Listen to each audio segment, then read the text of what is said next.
request everyone else to kindly put their microphones on mute and videos turned off so that there's no disturbance while is talking. The main panelists can keep their videos turned on, but the others I would request to keep their videos turned off for better connectivity. You can use the chat option to type in your questions. Alternately, the moderator would invite you to give your intervention when the floor opens up for discussion. So those are the few logistical things that we need to keep in mind as we proceed for this discussion. Today's discussion is moderated by Ambassador Manju Seth, and the opening remarks would be given by our Joint Secretary and CEO of ICM, Shri Abbagani Ramu. So with those few remarks, I'll now invite our CEO, Shri Abbagani Ramu, to make his inaugural remarks. Thank you. Thank you, Surabhi. Good afternoon to everyone. It is nice to see some of the familiar faces. Let me start with welcoming moderator Ambassador Manju Seth, Professor Chandrasekhar Bhatt. He was a former professor and head of Center for Study of Indian Diaspora, University of Hyderabad, where I belong to. Mr. Manish Shingal, old friend, Deputy Secretary General, FICCI, and Mr. Gautam has not joined yet, but Ms. Nadira Hamid, CEO, Indo-Canadian Chamber of Commerce. So welcome all of you to this webinar on interesting theme of engaging diaspora. You know, the main objective is to strengthen the linkages with our diaspora, with a main focus on the economics and their contribution to Indian economy. As all of you may be aware that our Prime Minister has a vision. He enunciated the vision of India, making it a 5 trillion economy and a self-reliant economy that is called Atmanirbhar Bharat, and with a focus on vocal for local. So with these objectives in future in mind, so now we are about 2.9 trillion, almost our GDP. So that is a huge task. And not only the efforts within the India, we need contributions from outside India also, where the friends like our Indians, Indian diaspora, Indian overseas citizens, so they can also contribute to economics. So these are the main background of today's discussion.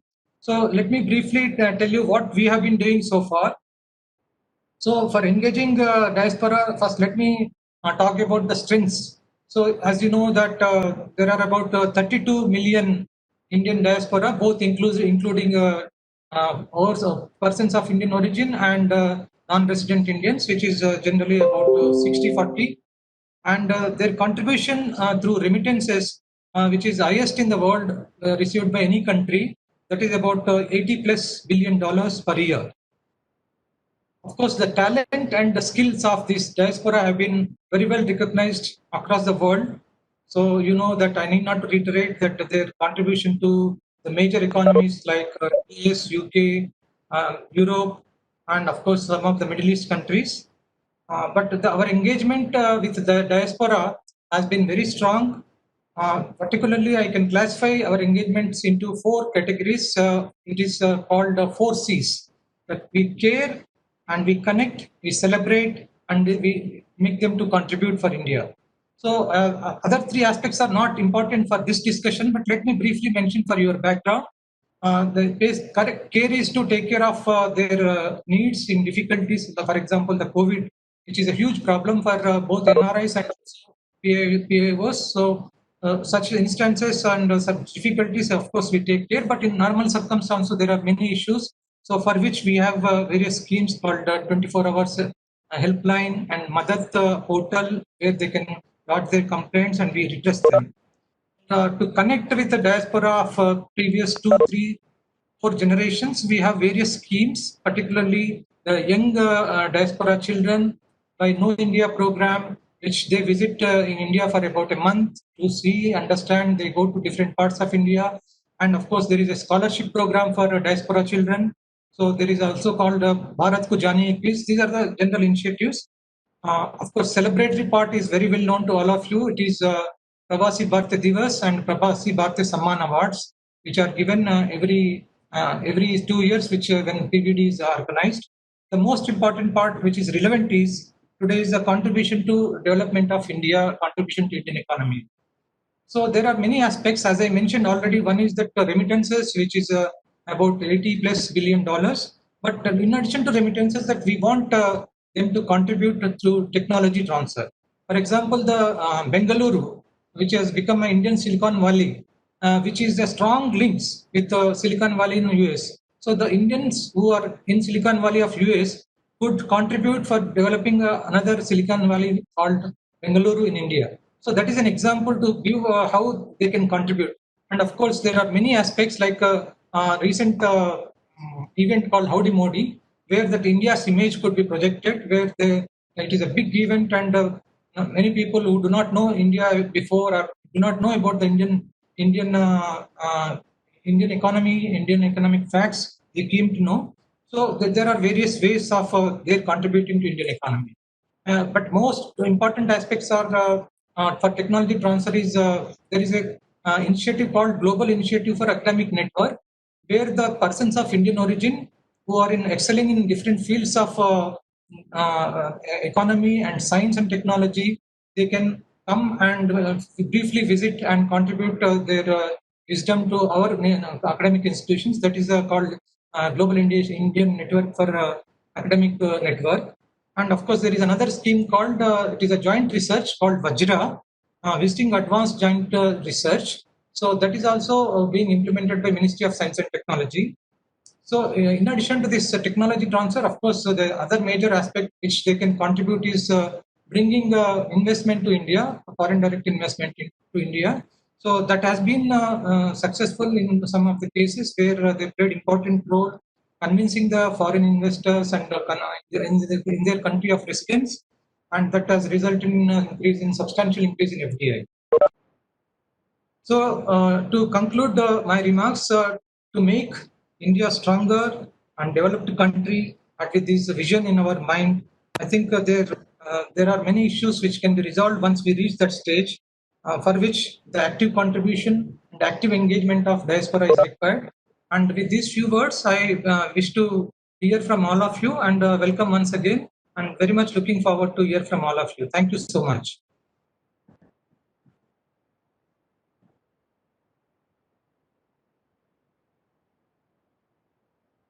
To take over the discussion and introduce the speakers and invite them to make their interventions. Thank you. Good afternoon and namaskar to all of you.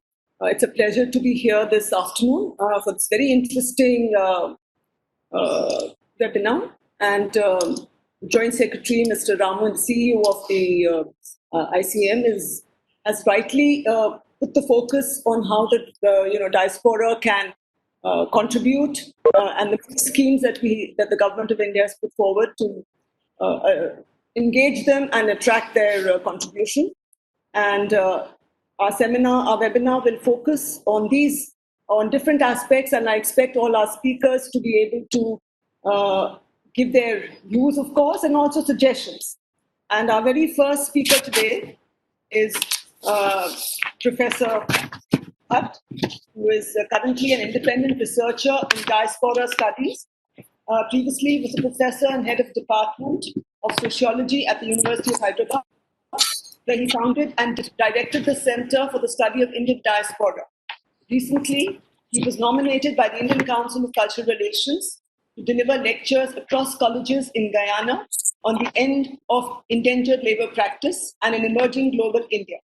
Professor Bhatt has also written extensively on social movements, urbanization, and diaspora studies. And he regularly participates in many conferences, diaspora conferences, and I know how well versed he is, and I'm sure he'll make a very important contribution to the deliberations today. Over to you, Professor Bhatt.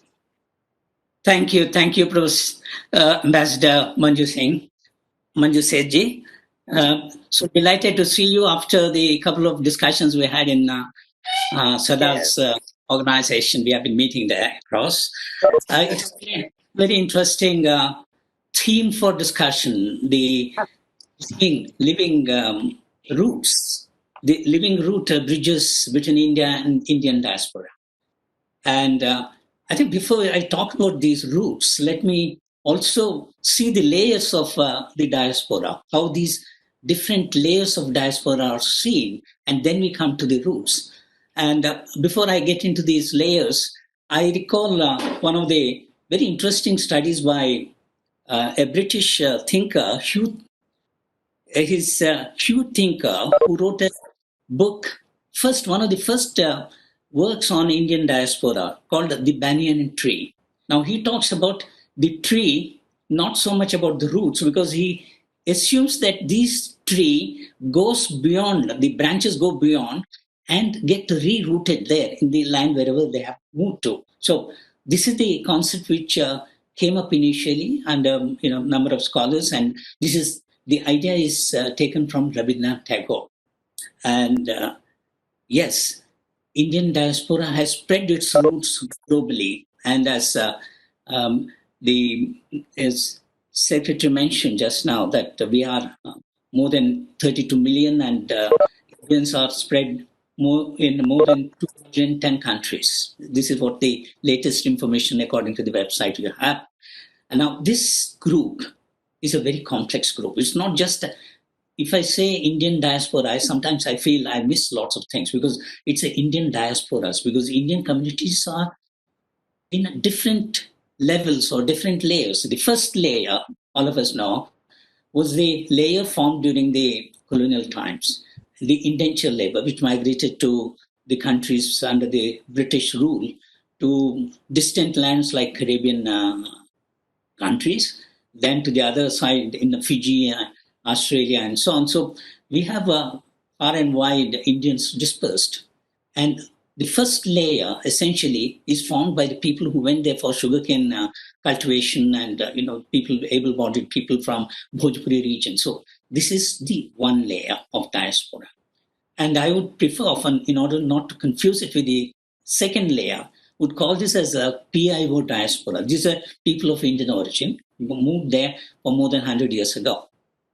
And their fourth or fifth generation, I think we all should be very happy that one of the descendants of Indian has taken over oath as the president of Suriname. And I think it has been widely circulated and recently also quoted by our Prime Minister during his Man Ki Baat. But the second layer is the NRI diaspora. As the name indicates itself, NRIs are those people who started moving from India, maybe from later 40s, from 50s certainly, to the present day. But then NRI diaspora are those people who have gone at least about 8 or 10 years earlier to the present day because they have acquired their citizenship in those countries. One of the major characteristics of calling a group as diaspora is to reroute in their culture or society elsewhere. So you have Indians in a number of developed countries who have gone, and they have rerouted in those countries, and they are the diaspora community because they are no longer Indian citizens. Maybe some of them who have managed to get the OCI card can travel to India and feel free as Indians, except for, I think all of us know, 2 or 3 attributes of Indian citizenship, that you can't contest for the elections or vote in the elections or take any civil servant's job under the government. So these are the OCI card. And maybe I'll mention at some point of time, if time permits or during the question and answer hour, there are certain difficulties in obtaining this OCI card. And now it's much more complicated because the PIOs are also connected with in the same bracket OCI. Those issues maybe at some other point of time. No. The third layer are the NRIs. NRIs are those, we know that they have mainly moved to places where they cannot settle down for a long time. Indians in the Gulf region essentially are the NRI diaspora. These are the groups of diaspora. And if you think in terms of how do we get connected back with them and to gain certain advantages ourselves. And there was one of the points for discussion was whether diaspora can be considered as a resource. I would not be very happy to use the word resource. And if you use it, perhaps it will be seen essentially from the economic point of view, from the point of view of money transfers and point of economic support for India's growth and so on. I would not really put it in that way. Once you make the diaspora feel for their country, they are a part of their country. Whether it's the PIO diaspora would think it's an ancestral home for them.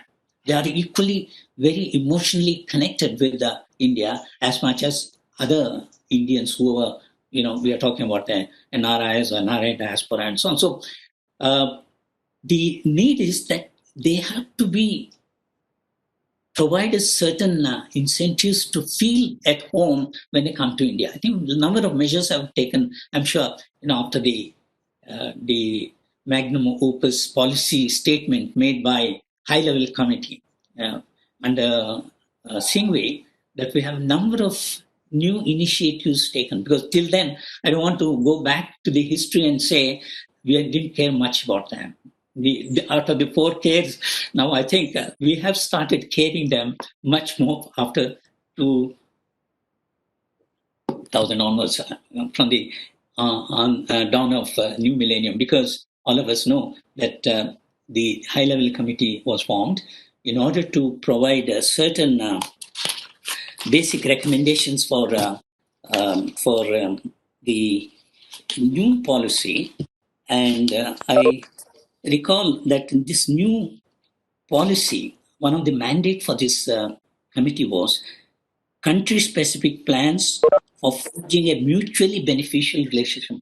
This is, I want to emphasize, mutually beneficial. Now, when we talk about investments, it has to be mutually beneficial. The diaspora should be benefited, not only from the profit. There are many other than just the financial. There are gratification, happiness, and the connectivity back home, feeling that you have done something for the country of your home. Ambassador Manjuji, please stop me 2 minutes before the conclusion, okay? Because I may step far beyond. So, the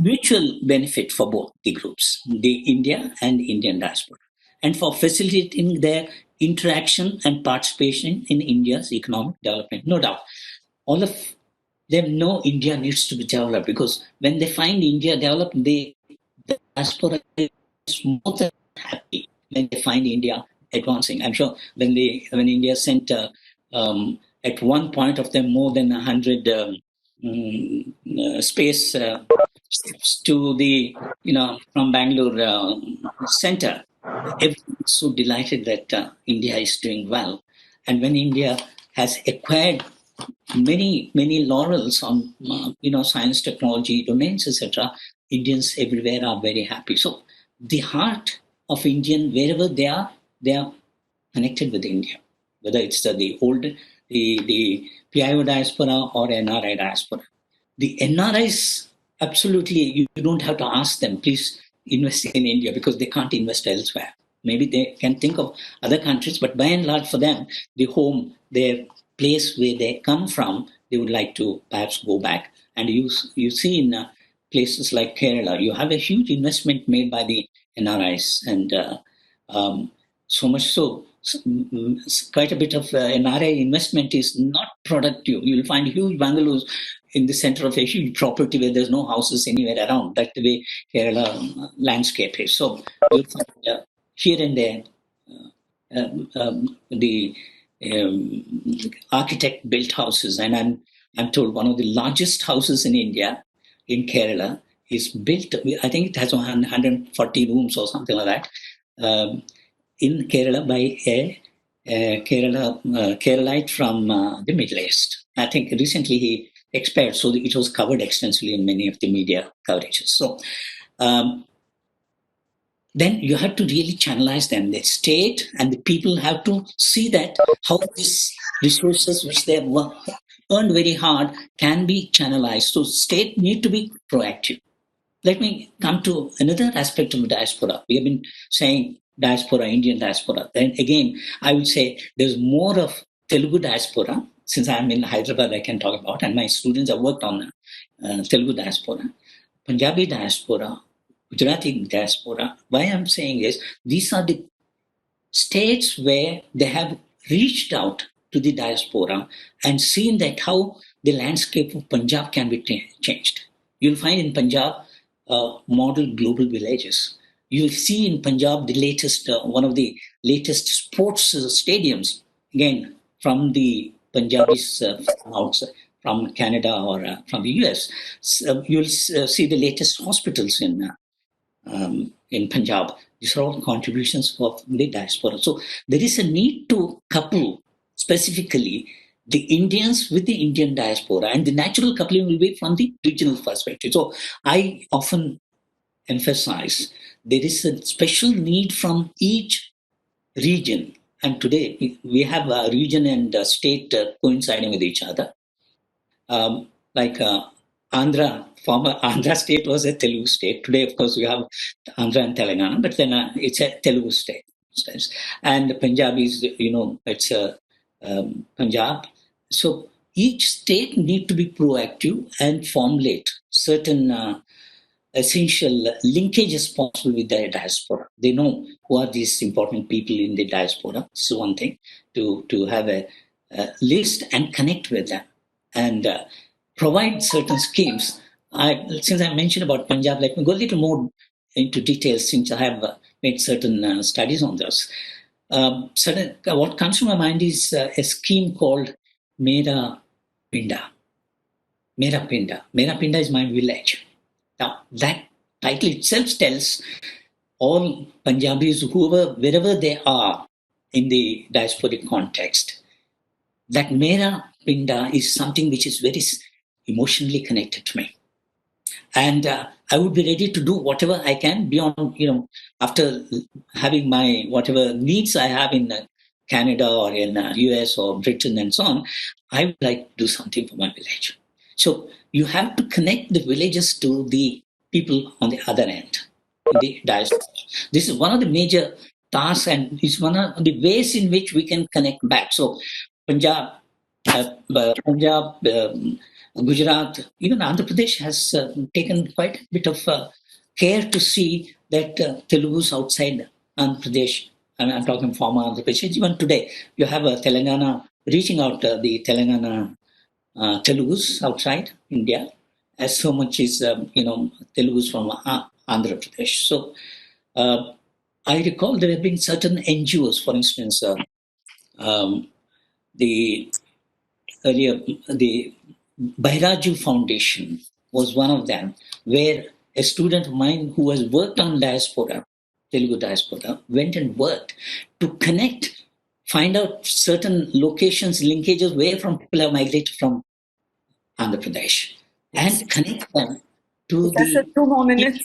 Yeah, thank you very much. So the significance of the state to reach out, to be proactive to the diaspora will be one of the major ways you can connect. You have, FICCI, for instance. I think there are some persons who are participating in this from the FICCI. FICCI was the first organization to be connected with the diaspora program. During the first PVD, it was a FICCI who was taking care of it, and perhaps after a couple of celebrations, then it was CIA. Both industrial houses have been actually involved with the possibility of connecting with each other. I'm not very sure how much data they have in terms of the linkages and so on. So I see my major emphasis is that we need to look at building bridges back again. If the bridges are lost. Now, where are the bridges lost? I have interacted extensively with the PIO diaspora. I think my last visit was also to Guyana, Trinidad, and so on. And when I go there, I'm a brother to them or an uncle to them. And so I never go and stay in a hotel. They take care of me. It says, brother has come. And I receive the communication also as a brother. It's not just a saying, but it is a feeling that you have with each other. And you also have the same kind of feeling. They are away from us here for so many years, for whatever reason they have gone. May not be on their own they wish to go. As our big brothers who have gone to US now, those big brothers who have gone to US will be investing India, provided we provide them proper trust situation here. Trust situation because the IITians, the IIM people, they have created a trust in the whole of global software industry, wherein we have a lot of contribution made in terms of the percentage of growth. At least I think about they say about 40% of development, software development is taking place back home in India through those people who have gone to Silicon Valley and they are heading the institutions there. Many of them are from IIT. So IITian brand has a trust. So if you have some IITian, you can be sure about it. So same way, we have to build up trust back home and then only we can connect with them very efficiently and reach the 5 trillion mark, which Joint Secretary was mentioning. And I thank all of you for listening to me patiently and thank the Ambassador Ramu for saying that he has been perhaps from the University of Hyderabad because we have a lot of people, perhaps it will be my first meeting him, a lot of people from University of Hyderabad moved out. So thank you, Manjuji, for this so fascinating. Thank you. Thank you so much, Professor, for a wonderful and very unique perspective that you have given. And, yes, all these, schemes started by the various state governments have, contributed to development, to local development and getting new technologies even in some cases.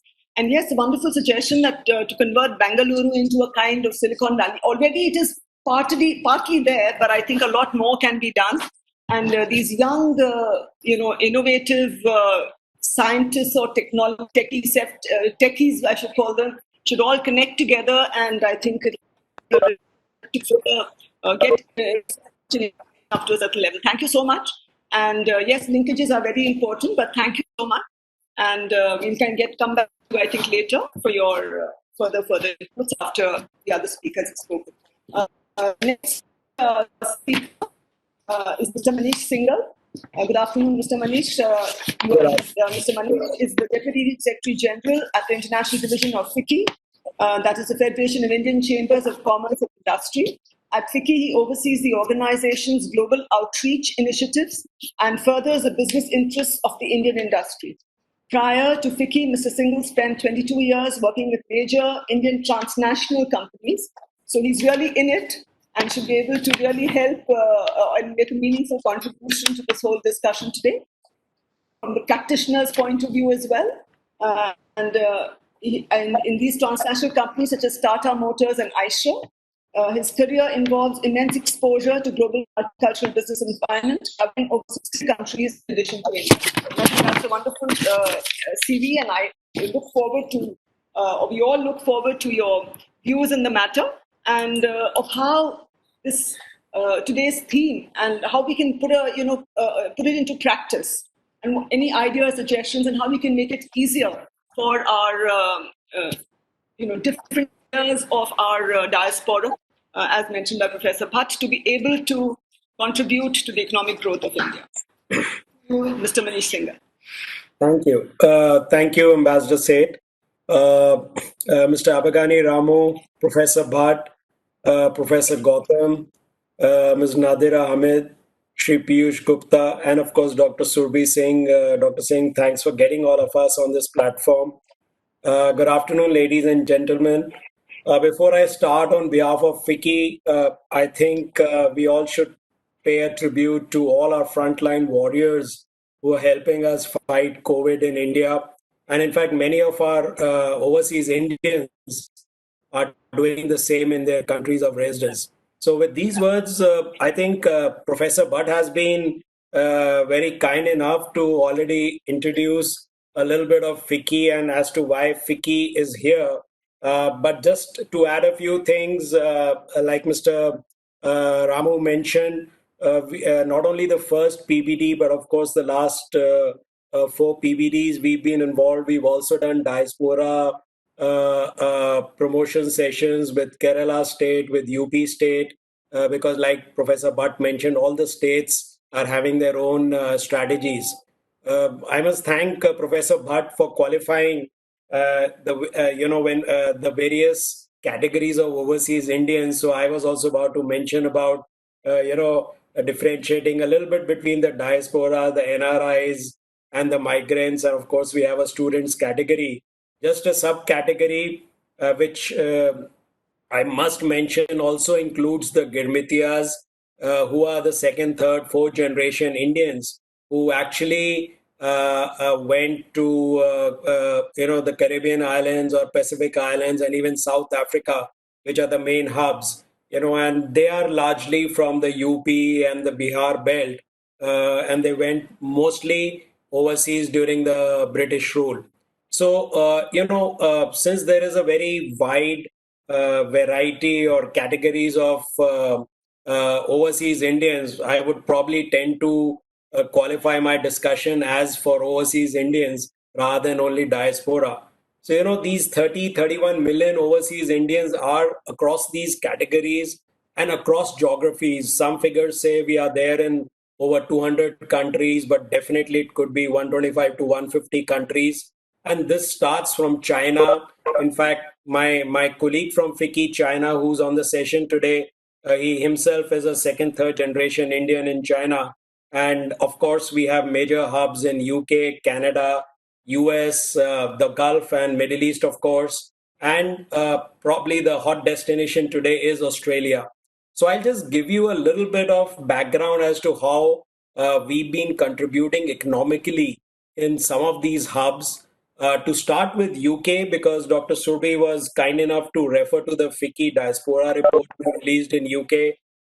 We have 65,000 Indian diaspora-owned businesses there, out of which 35 are having at least one woman director on the company. Of these, about over 700 diaspora-owned companies have large turnovers of over £100,000, and they employ almost 175,000 people. They, of course, are in four key sectors: hospitality, healthcare, pharma, and retail, besides real estate and construction. And of course, we all know that now we have eminent Indians as part of the British government. When it comes to Middle East and Gulf, we have about over 8 million overseas Indians in UAE, Oman, and Saudi Arabia itself. Besides that, of course, in terms of their economic contribution to the local businesses, I think they're also contributing a lot in terms of various services they avail, municipal taxes. A big part of the fee for those governments come from business licenses and their renewal. And of course, Indians also end up paying a lot of fines in these countries. So that shouldn't be forgot. And like Mr. Ramu said, in terms of remittances, if my figures are correct, out of the 80 billion he mentioned, 50 billion comes from the Gulf and the Middle East. When it comes to US, again, about 4 million overseas Indians there. They are the second largest source of international students. Also, almost 2 lakh of them study every year. We similarly have about 40% of these Indians who are actually masters, doctorates, and professional degrees. So we all have heard that they are obviously, leading the major US multi corporations like you know about Sundar Pichai and many others. About 1.28 million of these Indians reside in the US with green card, and of course, like in Gulf and UK, they all contribute a lot in terms of taxes, social security, and CSR. Especially during the COVID times, Indian companies and all these Indian companies and diaspora Indians contributed a lot during the COVID times. Last but not the least, I would want to cover Australia as a hot destination. In terms of numbers, just 7.5 lakh currently, but all these have mostly built up in the last 10 years. Most of them also end up going there as students, like it's also for Canada. So about 90,000 students are there, and Victoria, New South Wales are the main hubs within Australia where you find the Indian origin people. In terms of the professionals there, they are largely in transportation, postal, warehousing sectors, and in services, it's healthcare, social assistance, and some of the allied services. Canada, we already have Nadira here, so I won't talk much. But yes, Canada, especially when it comes to Punjab, has a big stakes for India in terms of our diaspora, and you know that they're all over the Canadian landscape, whether it's business or the parliament. You know, when we talk of overseas Indians, uh, we also should probably today look at one aspect which even Professor Bhatt touched in terms of reverse migration. You know, we have three types of phenomena which are happening. One is migration of Indians, which has happened more recently due to economic slowdown and COVID.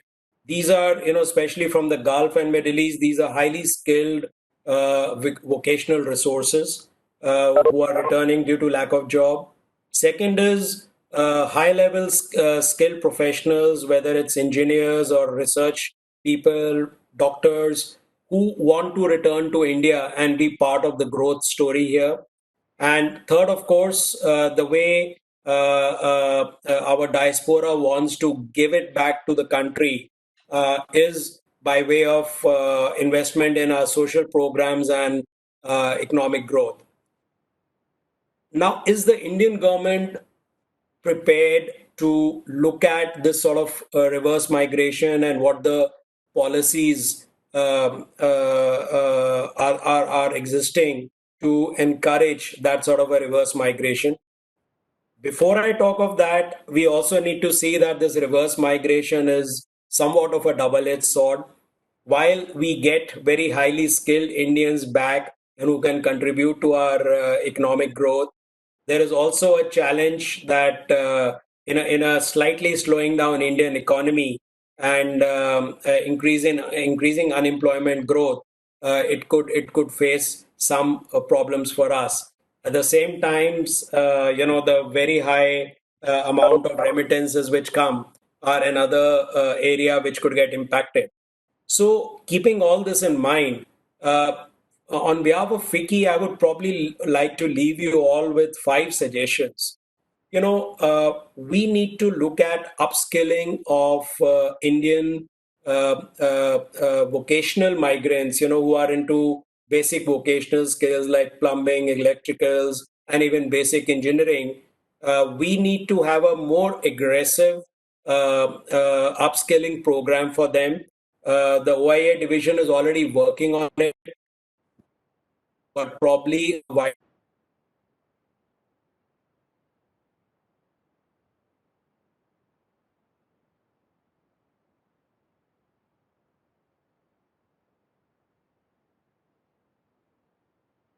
ones to be asked to leave. How this also helps is that it would somewhere allow us to balance out the reverse migration, which probably would be inevitable. Because whenever economies overseas go down, people will move back. And so, hence, this migrant outflow is very necessary. For maintaining this outflow of Indian migrants, we also probably could look at some platform to cooperate with overseas employers and recruitment agents so that it's a structured way this whole exercise happens. Likewise, for the returning Indians or the reverse migration category of people, we probably need to have a migrant resource center which could look at a sort of a outplacement for these returning Indians to build employment, to build an employment marketplace for Indian companies to look at, because they are very high quality, they have very high quality vocational skills. So Indian companies can actually benefit from the skills which they carry from overseas, which definitely today are of a much higher level. The fourth point I would like to give is that we should similarly have a diaspora resource center. Like Professor Bhatt mentioned, the diaspora has their heart in India. They really want to invest in India in terms of economic opportunities and also in terms of social upliftment. But they get slightly bogged down with a myriad of Indian rules and policies and the systems. So, if there could be a centralized sort of a single window of a diaspora resource center, then they would have at least a single window service towards at least initial guidance for this process. Last but not the least, again, to invoke our diaspora to get involved in our economic activity, I would suggest that if there could be diaspora CEOs roundtables, we have CEOs fora with various countries with CEOs from both India and overseas involved. We could similarly have a diaspora CEOs roundtables in the major diaspora hubs where economic status of the diaspora is very, very high and they are in a position to invest in India. We've shared all these proposals with OIA division from time to time in various forms, and of course would be willing to take them forward with them. With these words, I thank everybody once again, and will look forward to a good session. Of course, also would like to apologize that I may need to leave in about 10 minutes. So I will welcome any suggestions or queries which can be sent to me on email, and Dr. Surbi can freely give my email ID to anybody. Thank you so much. Thank you so much for this very interesting and practical, and your practical suggestions, very interesting presentation. And I think what you have suggested at the end, your 5 points, I think are which the government, I'm sure, will take into cognizance, as you've already also submitted it to them. And in times of COVID, yes, it's more necessary that we have, collaborations, say, for the vaccines, drug development, etc. So I think play a very important role in that. And also, I just was wondering if, from my side, whether FICCI regulatory framework is welcoming or for that also. It's a thought, regulatory framework that exists for an NRI to come and invest easily in India or set up easily in India. That what is currently, the current policy, does it create any hurdles for them? Hello?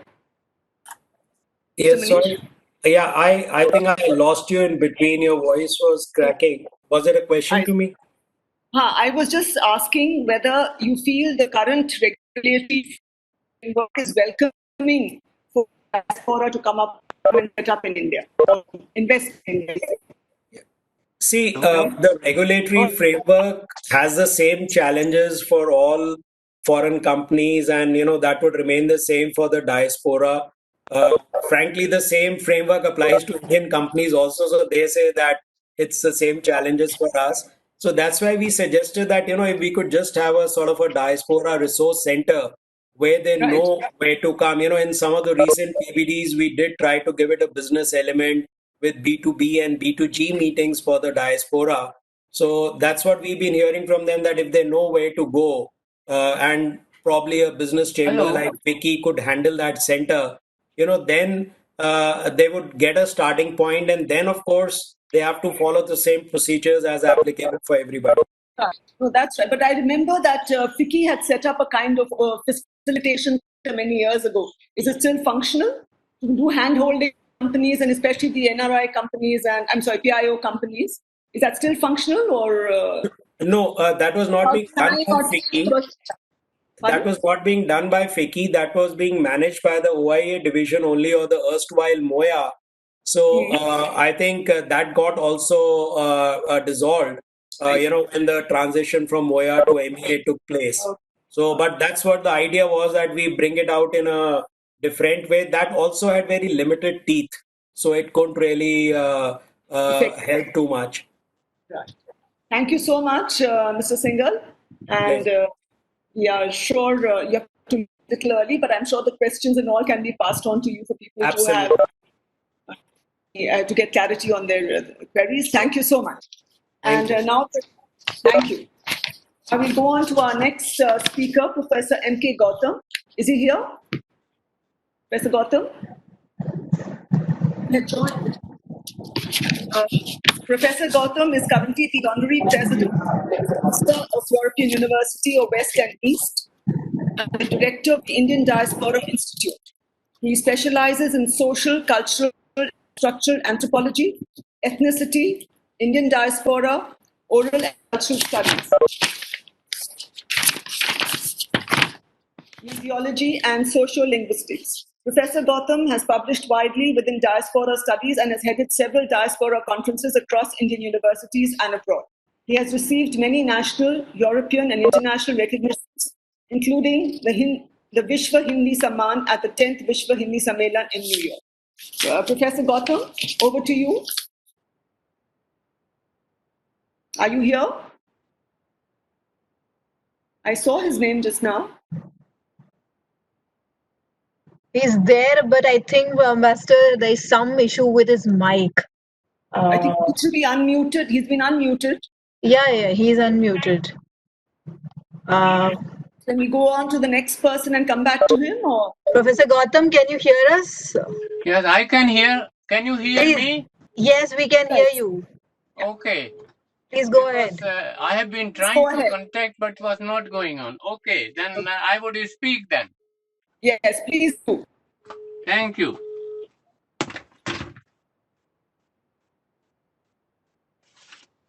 Please do.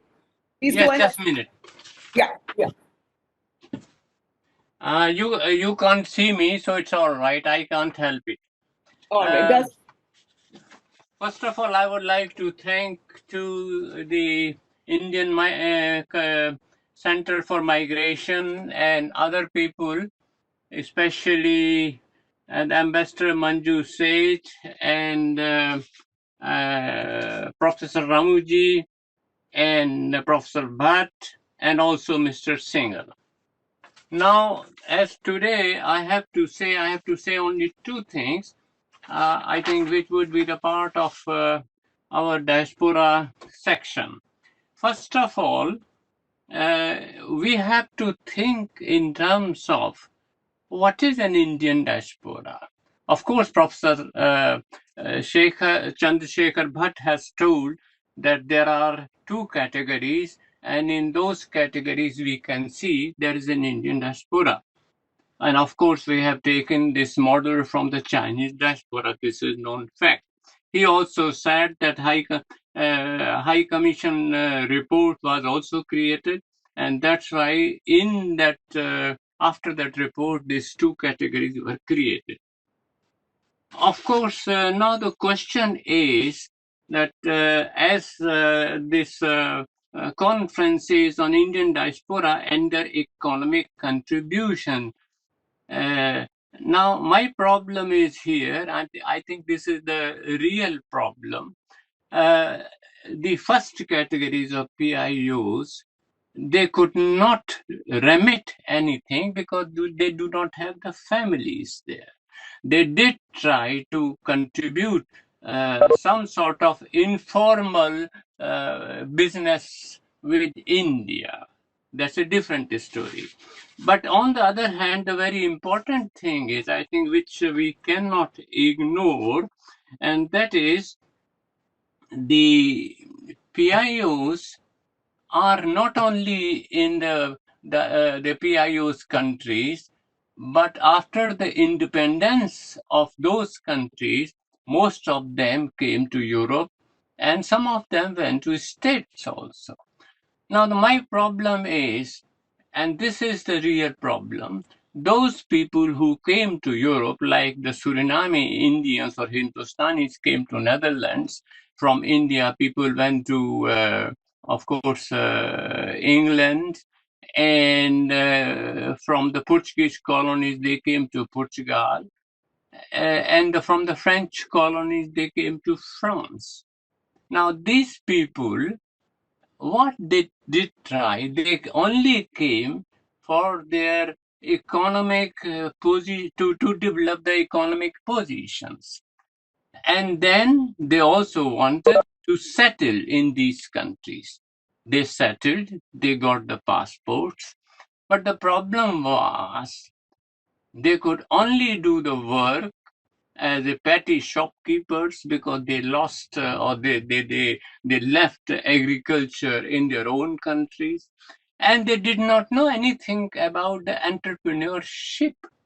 So they tried to watch the people of Europe that what they are doing and how they are developing. Because the small shops which they have opened, they had the supply and the demand. For the supply, they used to ask the local, let's say the European people who were importing things from other countries. But at a certain moment, when the second generation came, the second generation started. I'm just giving you an example of Netherlands. They started to do some sort of business. But now here is the biggest problem. I think Ambassador Manju Seth must be knowing this, that they were not given any attention, any importance by the Indian missions. Indian missions never cared for them, only cared for the Indians who came after 1950 from India, and then some of them stayed here.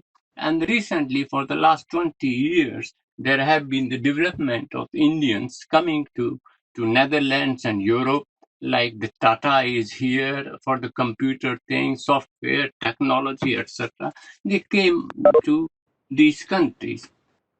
And by sort of watching them in which they do their work, of course, Indians did a lot of work here with India, or they also remitted the money. But Surinamese or the or the Surinamese Indians, let's say Netherlands, they could not do anything because they did not have those possibilities of having money or having the relations with India. And as I told to you, Indian missions also did not give importance to them. Moreover, suddenly something started, I think, which we have to understand, and that is the NRI, the so-called NRI, and the PIOs. They, of course, should have been united in all those countries, but they could not, because the Indians or the NRIs always thought the PIOs as uncivilized villagers, because they were speaking their own mother tongue languages, like Suriname developed the Sarnami, which is a combination of Avdi, Bhojpuri, and other Hindis. And of course, from South India, there were the people also Suriname, and there were about 80 families from the Ganjam area. They went there, but they also integrated with other Indians. Now, the problems is here, which is very important. How an indentured, the children of indentured, that means the third generation or the second generation Europe, can do something and help India. And I must tell you one thing, when there are the problems with India, problems like disasters or even the floods or whatever it is, the Suriname Indians in Netherlands do their best. And best means collect money and send to India. That's one thing. But as I started, there have been a rift between the NRIs and PIUs because they never sit together. They never invite each other. And of course, embassy is also not so much interested. And then the question is here that neither the Indians nor the mission people try to understand this 1.5 lakhs of Indians who are here from Suriname only. I'm giving you a small example. How to understand them? Because their language is not known to them. Their traditions are, according to Indians and Indian embassy, outdated. Outdated in the sense they do more than the Indians would do it here, the NRIs will do it. And there started the problem how to understand them. I would think the best way would have been or should be a sort of cognitive approach. Cognitive approach, what a person is thinking and in which way we can help him to have the relations with India, because India, they always wanted to have. Now, the problem is here that there are three concepts I will try to work out, and that is what is their home, and what is their longingness, and what is their belongingness. Without understand all these three concepts, I think we cannot go to any economic contribution. They have done something for their own families, but for India, they have a feeling for India. They can collect money, and they go to India, but they also want to see their roots. Now there is again the same problem coming, that the missions do not give the problems, and secondly, even in India, people consider them different because they do not know about who are the Indian diaspora people. And the reason is that Indians have no curriculum, even in primary or secondary schools, where it is written that many Indians went to other countries and they have created some sort of India, but with India, their relations, the government is trying, but they are not working, they are not operating as they should have been. So the longingness of India is based on the collective memory of the homeland. Of course, there is also belongingness, and belongingness, then again the problem is, what is the belongingness to them? They have crossed the seven seas, as the Kalapani it is called. They had the caste names, which are more or less removed, but they still have symbolically. And then if they go to India, even to village there, to visit their villages, they are not accepted. They are accepted because there is a TV, there is this and that, and a big show is there. Oh, our people have come from other country. But there is one idea going on among the Indians also. Why have they come here? What do they want from us? Do they want to have land, this and that? And their caste is also not known because they never say they belong to this and that caste. So these problems are there and they continue. Now, another thing is, for the twice migrants, people, when they go to India, they want to contribute money, etc., etc. First of all, they get a big cultural shock because India does not follow, according to them, a social management. And that's why they sometimes feel very difficult to adjust there. I will only use two more examples, and that is, there was one person who wrote his beautiful diary, Munshi Rahman Khan. He was born in 1874 and died in 1972. He himself said, the Indians should follow, the Suriname Indians in Suriname should follow the Indian culture, the Indian civilization, the Indian morals. And I think he wrote a book, very nice book, Khoon Ke Aansu, that the tears of the blood. And I think this is the more important thing, which is still going on. And the last point which I would like to say is, to the third generation, India has become an imagination. The missions are not doing anything. And those people coming from India as holy people, they only try to earn the money. So the youngsters feel we are born, let's say, in Germany or Portugal. So this is our home country. These are our friends who are staying with us. Because we came from the other countries, so that countries can also not be forgotten.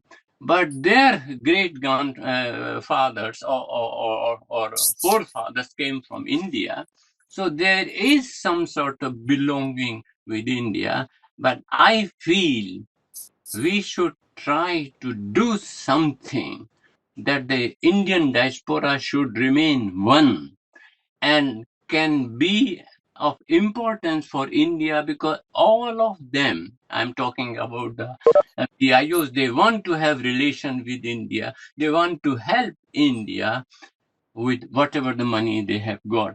But the responses are not so meager. We are talking, we want to have something, but how? And this is the whole thing. Even the Indian missions, once you ask them, they don't give any importance. They say, well, we will see, we will write to government of India and help it. Anyway, thank you very much.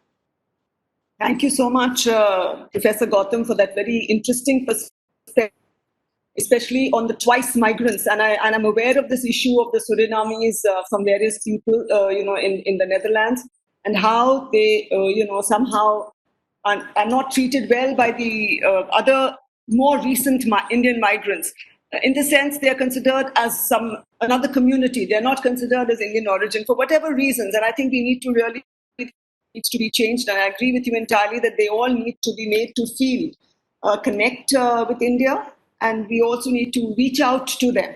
Earlier the policy there was not very clear clarity on the policy towards the PIOs. And I think that would be one of the reasons on why the missions kept people at arm's length, or certain categories of people at arm's length. But since the 2000s, things have changed, since the Pravasi Bharatiya Divas, etc., have started, and all the other outreach programs. And I think we have moved very much ahead and in this matter. But I cannot say specifically for the Netherlands. But I know that in other countries it has started changing. So thank you very much for this very interesting intervention, and especially you spoke about the feeling of belongingness and unbelongingness. I think that is a very valid point. Many of these fourth, fifth generation do not feel a connect with India, but at the same time, they don't feel that they belong, even in those countries, like in the Netherlands or in France or in the UK. So there is this feeling of belongingness and unbelongingness. And India does need to reach out to this category of diaspora more, with a different approach, and not with the same size fits all. Thank you so much again, Professor, for that very interesting intervention. Now may I call upon Ms. Nadira Hamid, who is the CEO and the Indian Indo-Canadian. Is Ms. Hamida there? Yes. Yes, Ms. Hamid, CEO of the Indo-Canadian Business Chamber. She has successfully led, promoted, and coordinated delegations to Canada with more than 100 delegates from various business sectors in India. She has been instrumental in the image of brand Canada in Indian states such as Andhra Pradesh and West Bengal, has facilitated some with government and industry bodies to intensify bilateral business engagement. She has systematically arranged business missions to build higher levels of corporate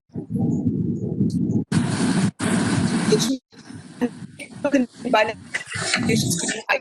I think everybody would like to hear on how the PIOs can, contribute economically, and how you yourself in your endeavors. What is your experience? Sure. So first of all, thank you to the Indian Center for Migration for putting together such a pertinent discussion. And also I'd like to acknowledge Ambassador Manju Seth, Mr. Ramu, Joint Secretary, Professor Bhatt, Mr. Manish, Professor Gautam, Mr. Piyush Gupta, and Ms. Surbhi Singh, and who are all here today for putting this together. And I'm very happy to be here and to put in some inputs from my side as well. So first of all, the Indian diaspora. A lot of you have spoken about it. Just want to add that the Indian diaspora is a mighty and a dynamic force. It's a force to be reckoned with. They have settled all over the world, yet they have maintained their traditions, their Indian traditions. If you go to any Indian house abroad, you will see that there'll be the gods, goddesses all over. They're so particular about maintaining their traditions, and at the same time they adapt so well to the foreign landscape. In fact, they're the first to get the accents. Everybody has over there will first have an Indian accent. That's just to be on the lighter side. But so they are a big, big population out there whom we need to address and to talk to. The Indian diaspora, rather the diaspora, the FDI that comes from the diaspora here to India is very different from a foreign FDI, because their motives to invest in India is the investment decisions are not entirely just for a profit. As many of them want to establish a long-term base in India. It is, as many of you have said earlier, their roots that call to them and their love for the country, their belongingness, which they would like to to address and which they would also like to come back. They are also better informed in terms of market conditions, the domestic labor, and economic policies, and consequently have more realistic time frames for project completions and investment returns. So the Indian diaspora, for their part, have many of the elements required for success. They are a model minority, which is a term that I would like to use for them. They are affluent and they are growing in number. They're constantly growing in number.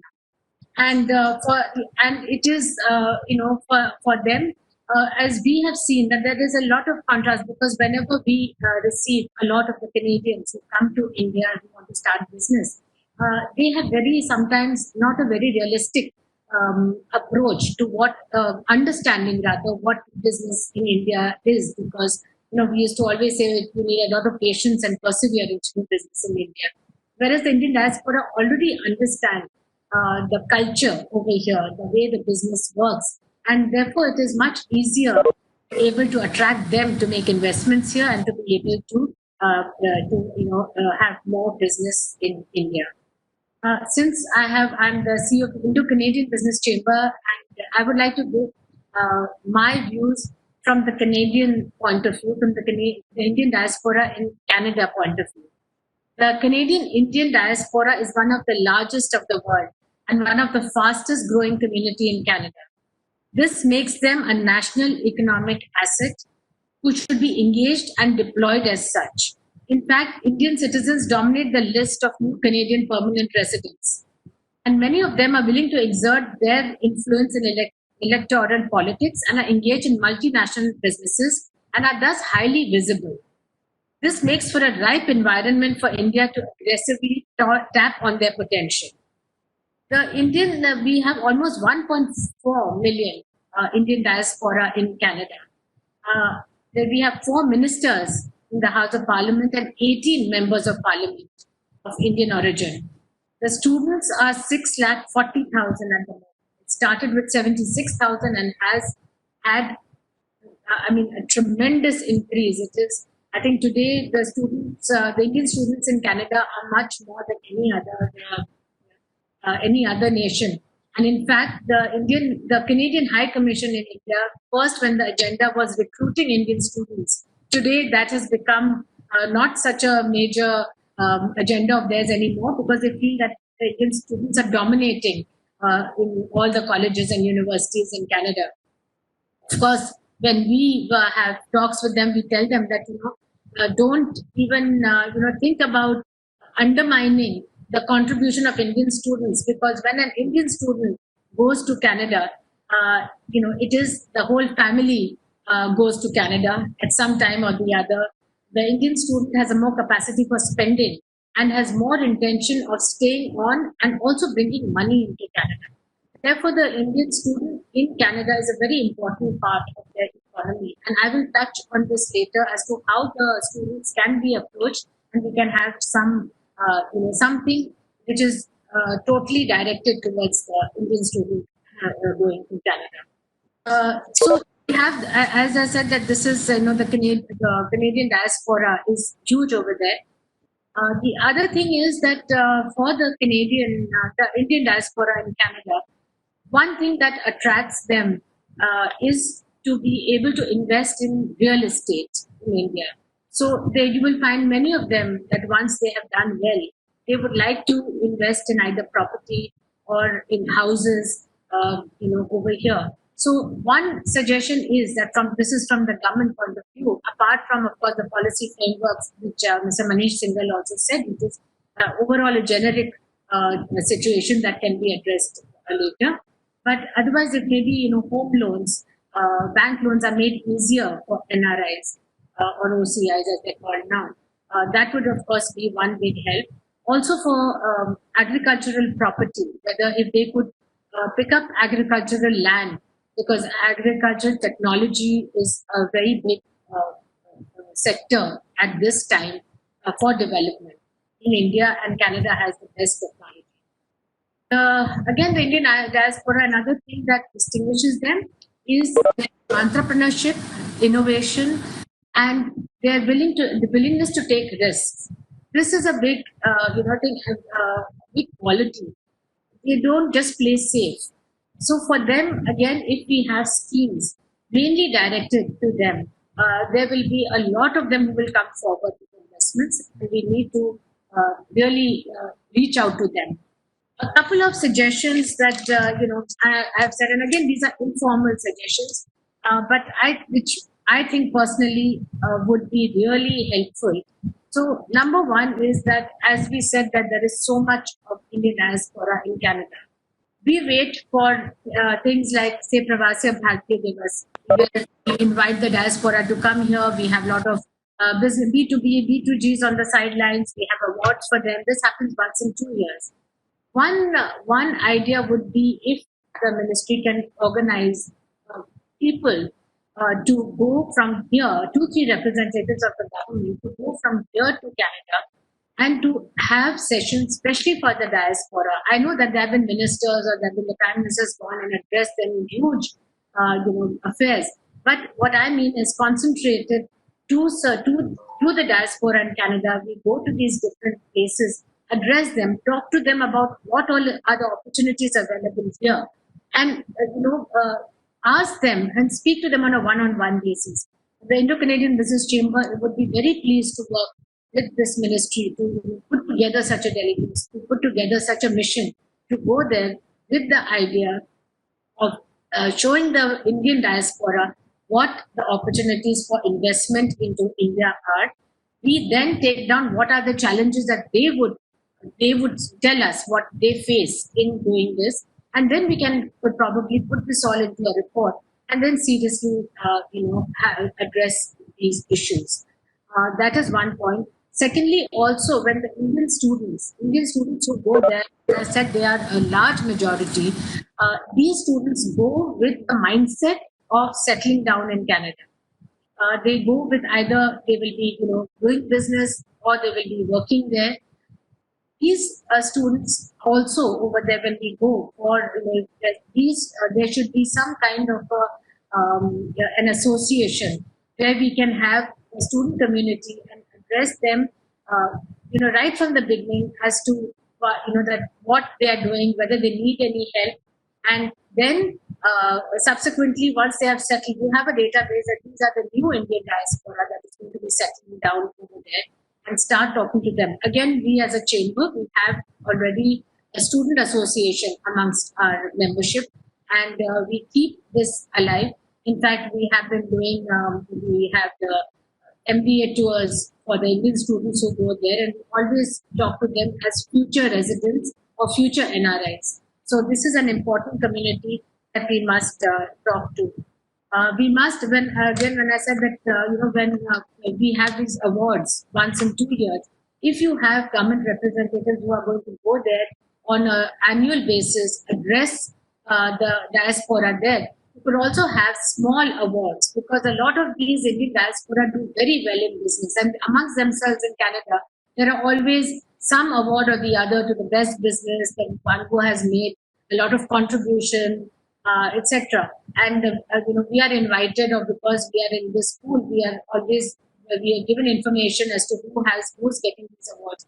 But it would be a good gesture from the Indian government to have this on an annual basis, to go there and to give these small just recognition to the Indians over there. And when you're based outside, means a big thing. It's a big thing for them to be recognized. So that would be 4 minutes, please.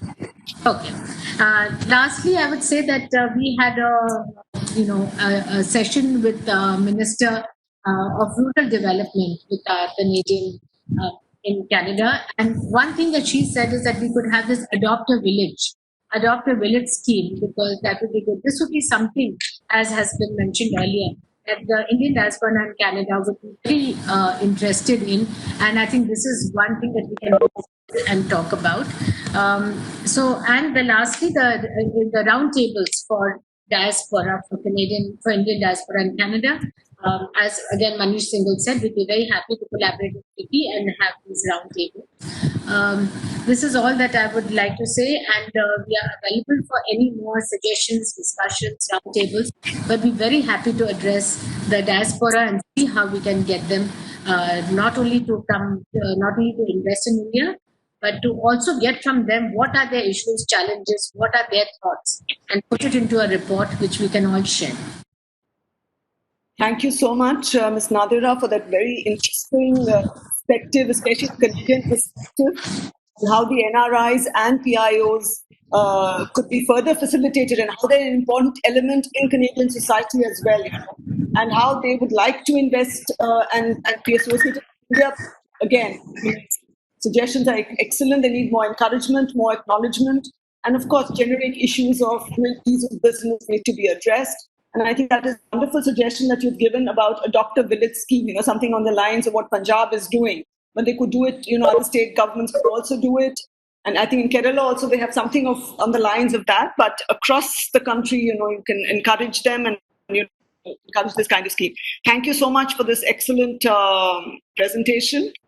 And I'm sure what your chamber is doing, and it will sort of include, I'm sure, all your investments and increasing trade between the two countries, etc., will include the NRIs and diaspora Canadians as well, Indians as well in Canada. Thank you so much, and we'll get back to you at the end for some, last words, if possible, if time permits. Thank you.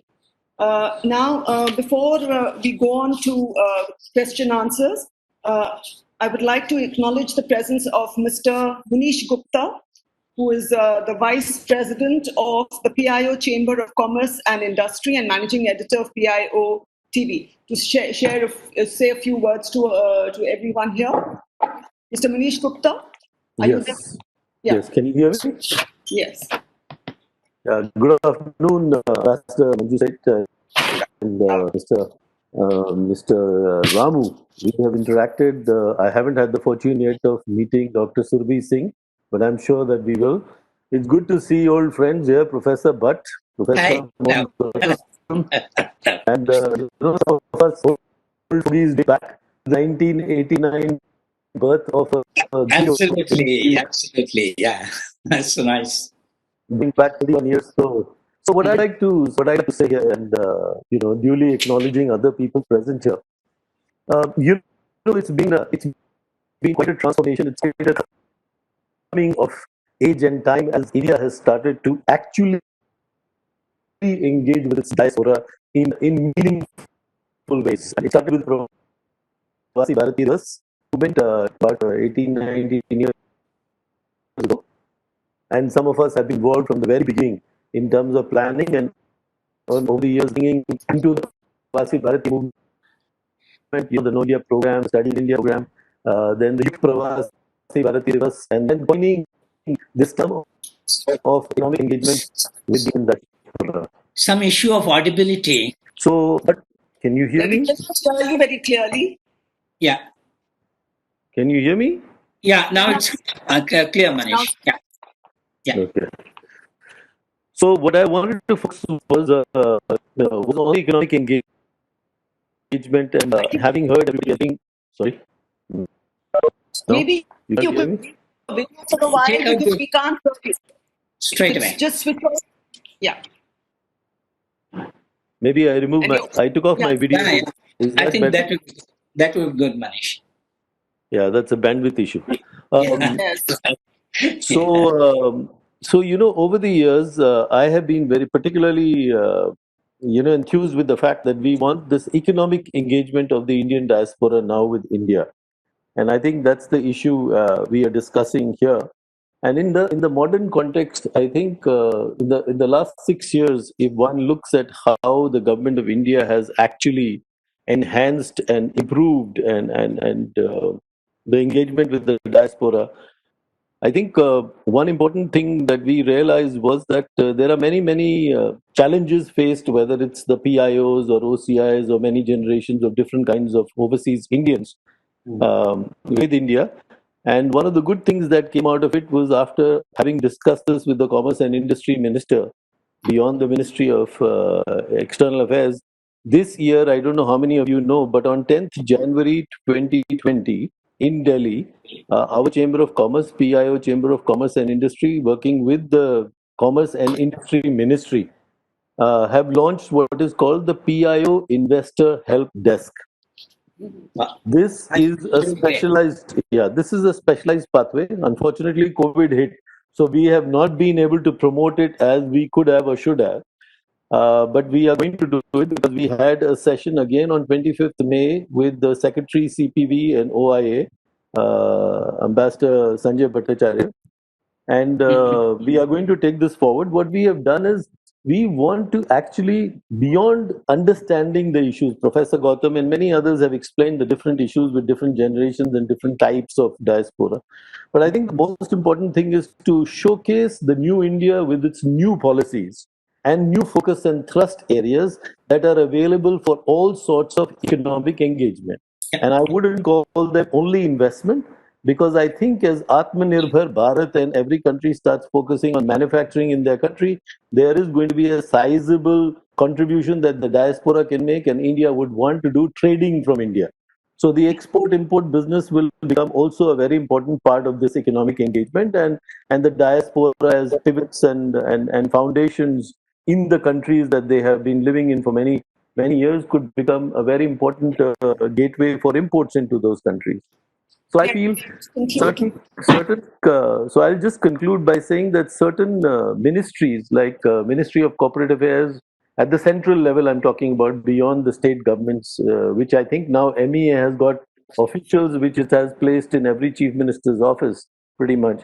So Ministry of Corporate Affairs, Ministry of Small and Medium Enterprises, Skills, Education, Science and Technology, rural development. And even the Jal Shakti, there are places where diaspora only wants to make a philanthropic investment and not worry about making money back, such as adoption of villages.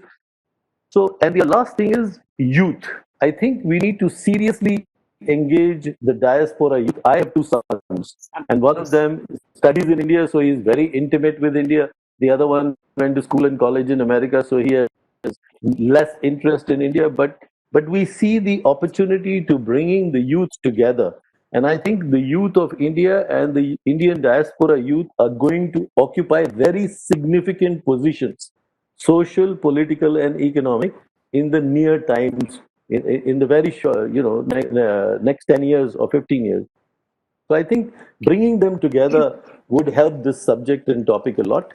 And I'm very happy to be here, very happy to see MEA and so many of us participating in this dialogue, and we will keep taking it forward. Thank you. Thank you It's so much. marvelous hearing you. Marvelous. Yes, thank you. And I'm glad that the Center for Facilitating Help Desk has been facilitating help desk has been set up, and I think you can promote it. And when COVID finishes, I'm sure it will be, it will really take off and really facilitate investments and economic activity in India. Now, from the PIOs. Now, may I request? I think there's one question about from Ms. Atul Dalakoti about leveraging and learning from the Chinese. So I would call on all the speakers and panelists one by one to, or maybe Professor Bhatt on his views regarding this. Last words from all four panelists. Yeah. Could I? Yeah. Yes. The Chinese had a very, very interesting philosophy.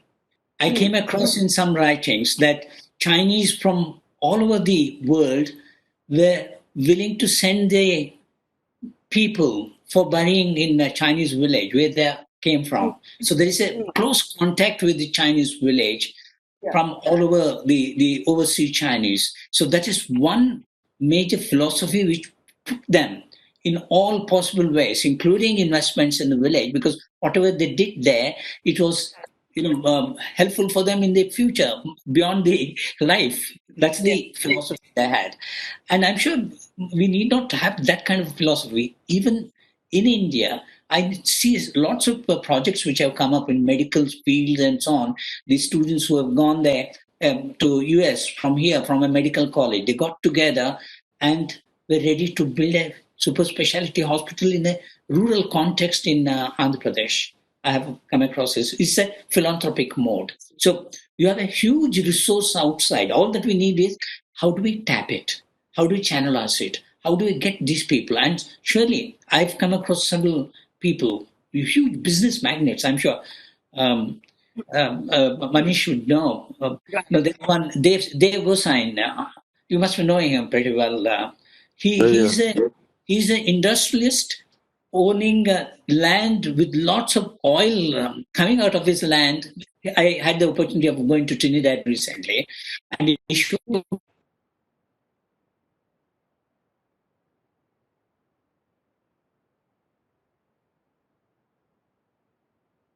petroleum took it over for several years of a lease. So we need to have somebody to couple with them. And, these countries now, Suriname has an excellent security possible. And what we need is make inroads. And I'm sure they're willing to connect back with India.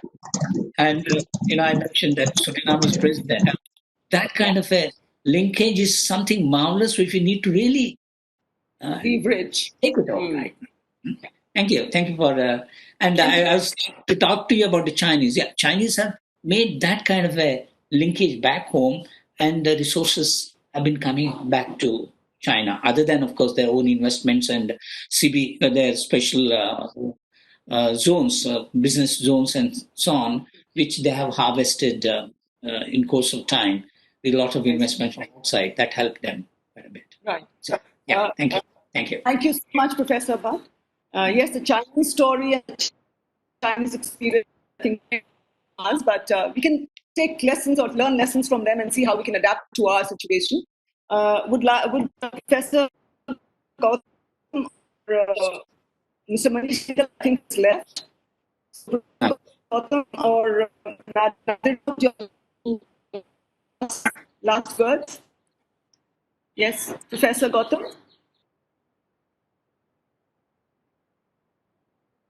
No, he's not there. He's not there. He's there. He's there, but he's. Boy is okay. There's some issue with his. Now I think he's unmuted himself. Yeah, I think so. Okay. Yeah. Okay. Also, Ambassador said, I think there are some questions in the chat. If you can take those up. Yeah, one I've taken already. A couple of more. Perhaps you can club them together. Yeah. Yes. Hello, Professor Gupta. Gautam is not, I think, audible to us. Now, the role of state government is critical to, as diaspora, connect back to their home state. That has already been mentioned, and I think that is, a very important thing. But any comments from Madam Nadira on this? Ms. Nadira?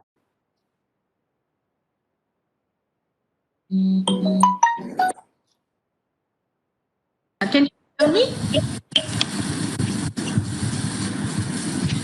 Yes. Yeah. So I would, it's true that there's so much of remittances from the Indian diaspora here, and some of the states that have really benefited from those economies are like Goa, Kerala, Punjab, and Gujarat.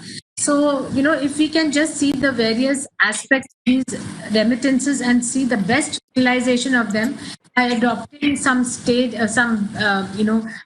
practices from around the world, that would be a great way of utilizing the remittances.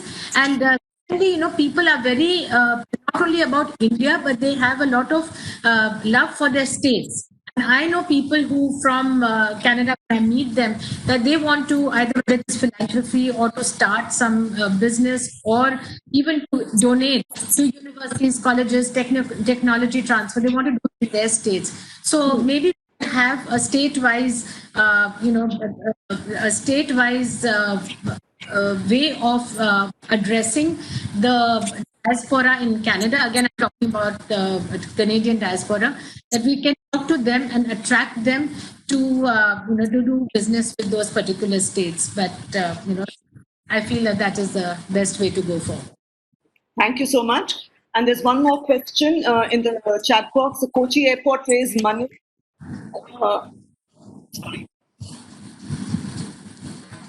Kochi airport raised bonds from migrants. This is an example of harnessing money as investment. So maybe this is another possibility, maybe a suggestion. And maybe thoughts on the High Committee on Diaspora, another committee. So any thoughts that will be answered? If Professor Gautam is able to say something last words, then we can have that. Otherwise, I'll give the floor to Dr. Surabhi.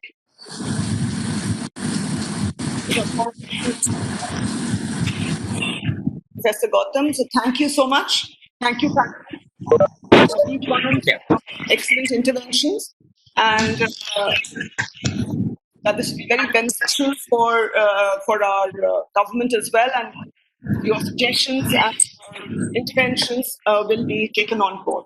May I hand over now the floor to Ms. Dr. Surabhi Singh. Thank you, Ambassador Seth, for moderating the discussion. I would now invite Director OIA 1, Shri Piyush Gupta, to make the vote of thanks.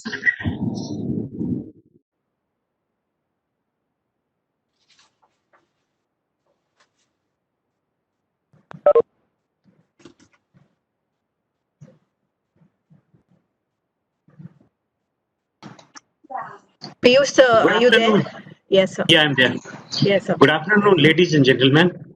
On behalf of India Center for Migration and MEA, I would like to thank our distinguished speakers of today's discussion for presenting their thoughts on this critical issue today. I would also like to thank the moderator, Ambassador Manju Seth, for efficiently coordinating the discussion. Let me also express my gratitude to Shri Abagani Ramu, Joint Secretary, Overseas Indian Affairs, MEA, my boss and CEO of ICM, for delivering today's opening remarks. My sincere thanks to all our invitees for their crucial insights and interventions on the issue. The Indian diaspora has potential to be the drivers of advancement and business enterprise, economic growth, and employment creation. Especially their prominence in certain sectors such as IT and establishment of dynamic professional and business associations has helped create trust and understanding to expand trade and investment between their host countries and India. They lobby their governments for more grounded linkages with India and facilitate frequent visits, delegations, and conferences across government and industry chambers. The diaspora is therefore a vital factor to India's development story. Presently, the policy of Government of India towards a diaspora is guided by a two-dimensional approach. On one hand, it caters to the necessities of NRIs and PIOs, OCIs, by providing them consular services, insurance, and outreach activities for increased engagement. On the other, it involves measures that encourage the diaspora to add to India's development through philanthropy, knowledge transfers, and interest in various development projects. While the measures put in place by MEA have already been elaborated upon in the opening remarks, and many other remains in the pipeline that will serve to strengthen our ties with the diaspora.